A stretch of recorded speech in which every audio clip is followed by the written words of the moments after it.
Hi there, this is Jeanette for Whimsy Stamps. My video today shows you how to create this card.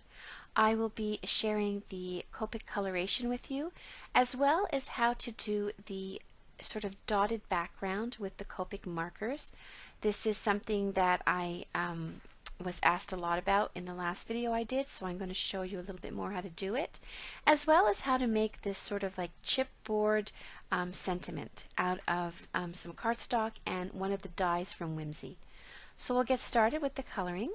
I stamped the image. This is Sweetie by Whimsy Stamps, and I stamped it on some Neenah cardstock with Memento Tuxedo Black ink.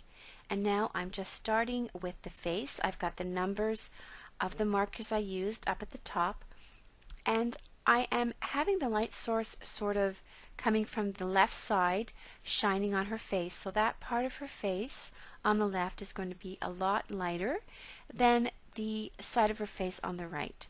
So I'm concentrating my shading on the right side. So I'm just adding my lighter color, putting on my mid color, blending it out, adding the darker color, and then blending with the mid again.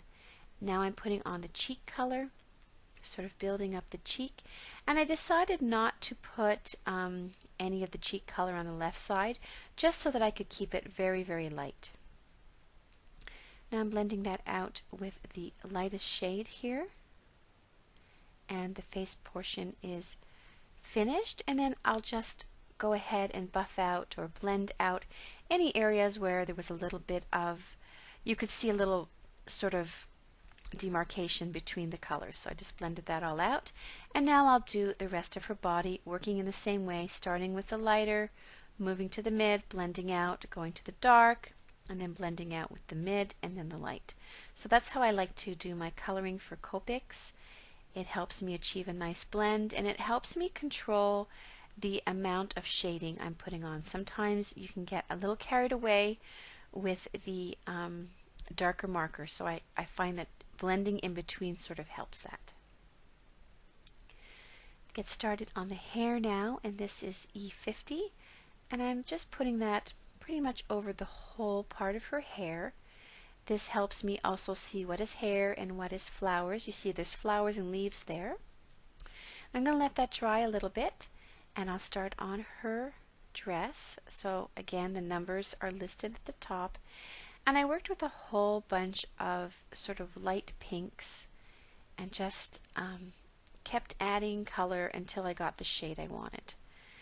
I'm going to go back up now to the hair with E51 and start adding some darker shading sort of at the crown and at the edges of her hair, keeping this coloring really light and sort of whimsical, because I want to do that dotted background, so I want everything to sort of flow. I don't want the image to be too dark.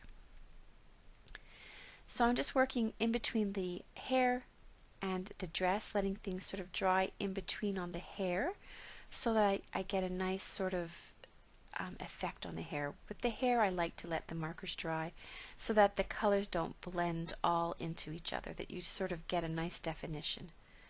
So that's my E53, and I'm just darkening up those edges, and that sort of gives the illusion that the light is shining on her hair. You can see the nice highlight there, sort of in the middle of her hair.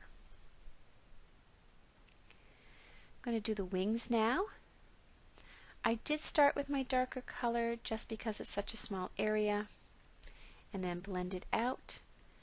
Now we'll do the leaves. I'll show you just a few of the leaves. Started with my lighter color, and then the mid, and I'm just really just dotting that color in because the leaves are so tiny. I don't want the color to sort of spread past the lines. Blended everything out, and now I'm just doing the stem here with G24. I did all the other leaves in the same way, and here is how I did the roses. So you saw the numbers there flash on the screen, and you can see how I'm sort of deepening it with that darker color and then blending it all out. And that's how I'm doing all of the roses. So when I am working in these tiny areas, I tend to add my marker on with just sort of dabbing the color on so that I don't get anything running past those lines. And with flowers and leaves, you can be a little bit more, I guess, organic with your coloring. It doesn't have to be so smooth and perfect. So now we're going to do the dot technique. So I've got this light color and I'm sort of dotting it all around the image and following the lines of where the flowers are coming out. I'll draw sort of longer lines, or I'll dot longer lines, sort of extend out. And my dots are of varying sizes. So if you press a little harder, you'll get a bigger dot. And again, if you press lighter, the lighter touch, you'll get a smaller dot. Now I'm just taking that next color and I'm following the same sort of pattern of where I put the dots and extending them out and sort of to the side, and you're starting to see it, I think, sort of come together. So sometimes I start with my darker color with dots, and sometimes I start with my lighter color. I don't really have a hard and fast rule for that, but today I did start with the lighter. My rule when I do the dots, though, is that I add a lot more dots with the lighter color and less dots with the darker colors. So this is YG23 and it's getting a little bit darker, so I'm adding less. And I'm concentrating them more around the image, and as you move away from the image I have sort of less dots. I think that makes sense. I hope so.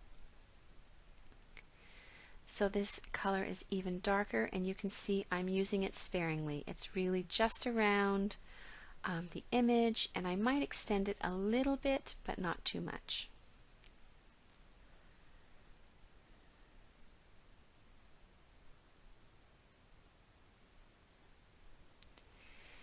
This next color is more of an aqua color. So I had the green because I'm thinking she's sort of sitting in a tree, so I wanted the green so it sort of gave the idea of foliage. And now I am adding this blue to sort of give you an idea that there's some sky in the background as well. So I am extending this sort of aqua blue color into some of the more negative spaces, or the spaces where I didn't have dots, sort of filling that in a little bit. And then I'm going to add BG10 just because I felt I needed to, I guess, diffuse that BG11. It was a bit dark, so I'm just dotting the BG10 on top of it. And you can see how that all starts to come together.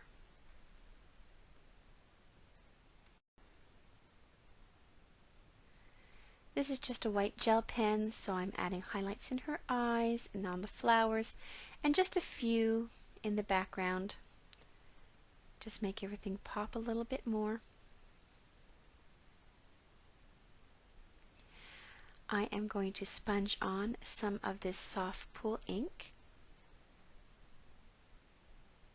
So I just have this on a little bit of cardstock that's been laminated. It gives it a smooth surface so that I can sort of buff on that ink, and I'm just keeping it really towards the edges. I don't really want to color over my dots. I just wanted a little bit of definition. This is a piece of Nina cardstock, and I'm making an A2 size card. And I had cut out the image using the Madison die from Mama Elephant, and then this sort of scallop stitched frame is also from the set. I'm going to be adding some foam tape there. Before I adhere it, I'm just sort of positioning this where I want it on the card, and then I will take the insert that I just colored. I will sort of adhere that down so I know it's positioned perfectly, and now I can pull off the backing strips of the foam and get that put onto the card.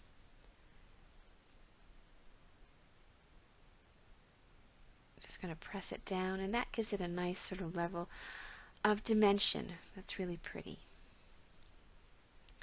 For the sentiment, I die cut the word dream. This is a Whimsy die. I sort of kept it all together in the cardstock once it was cut. And I'm just creating this sort of ombre look with some of the Copic markers. So I started with my darker color along the bottom, and I'm just gradually blending it out with lighter and lighter markers so that you get this really pretty sort of ombre effect. Now, to make this more dimensional and to be more like chipboard, I die cut the word dream several more times out of Neenah cardstock. You can see them here. And now I'm just going to glue them one on top of each other. I'm using my Zig glue pen here to do that. Just dotting on some of the glue and then putting one on top of the other, just making sure that it's all sort of lined up perfectly. And you can do this as many times as you want until you get the height that you want. So you can see that gives it just a little bit more, I don't know, little something something. So now I'll glue that onto my card. The bottom here, it sort of fits in within that frame so perfectly. Just going to put my mounting block on top of it so it dries nice and straight. And then just a few clear sequins. Just sort of scatter them here and there. Again, all these tiny details and little extra things give more and more depth to your card and really sort of elevate it. So I'm just using the same glue and my quick stick to put them on. Coloring in a few more dots with my white gel pen and just a little bit of Wink of Stella on the wings, and my card is done. Thanks for watching. A full list of supplies and links can be found below this video on YouTube or on my blog. Thanks for watching.